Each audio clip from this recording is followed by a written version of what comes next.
കർഷകർക്ക് പ്രയോജനപ്പെടാൻ വാങ്ങിയ ട്രാക്ടറും അനുബന്ധ കാർഷിക ഉപകരണങ്ങളും തുരുമ്പെടുത്ത് നശിക്കുന്ന കാഴ്ചയാണ് മാറാക്കര ഗ്രാമപഞ്ചായത്തിൽ. കാലങ്ങളായി ഉപയോഗശൂന്യമായി കിടക്കുന്ന ട്രാക്ടറും നെൽവയൽ ഉഴുതുമറിക്കുന്നതിനുള്ള ഉപകരണങ്ങളും ഉൾപ്പെടെയുള്ള കാർഷിക സാമഗ്രികൾ സംരക്ഷണമില്ലാതെ നശിച്ചുകൊണ്ടിരിക്കുകയാണ്.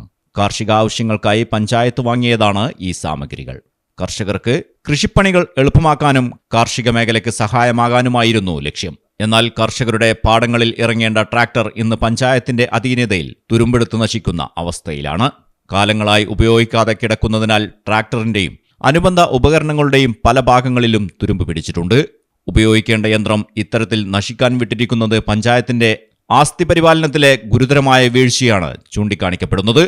ഒരു വശത്ത് കർഷക ദിനാഘോഷങ്ങളും കർഷകരെ ആദരിക്കലും നടക്കുമ്പോൾ മറുവശത്ത് കർഷകർക്ക് നേരിട്ട് പ്രയോജനപ്പെടേണ്ട കാർഷിക യന്ത്രങ്ങൾ നശിച്ചുകൊണ്ടിരിക്കുന്ന കാഴ്ചയാണ് മാറാക്കരയിൽ. തകരാർ സംഭവിച്ചാൽ അറ്റകുറ്റപ്പണി നടത്തി പ്രവർത്തനക്ഷമമാക്കേണ്ട യന്ത്രമാണ് യഥാസമയം പരിചരിക്കപ്പെടാതെ നശിക്കുന്നത്.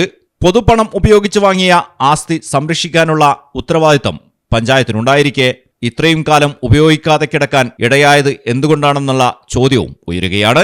കർഷകരെ സഹായിക്കാൻ വാങ്ങിയ ട്രാക്ടർ കർഷകരുടെ പാടത്തിറങ്ങാതെ തുരുമ്പെടുത്ത് നശിക്കുകയാണ്. കൃഷിക്കായി വാങ്ങിയ യന്ത്രം കൃഷിക്ക് ഉപയോഗിക്കാനാകാതെ പോകുന്ന ഈ കാഴ്ച മാറാക്കര പഞ്ചായത്തിന്റെ കാർഷിക ഇടപെടലുകളിലെ വലിയ വിരോധാഭാസമായി മാറുകയാണ്.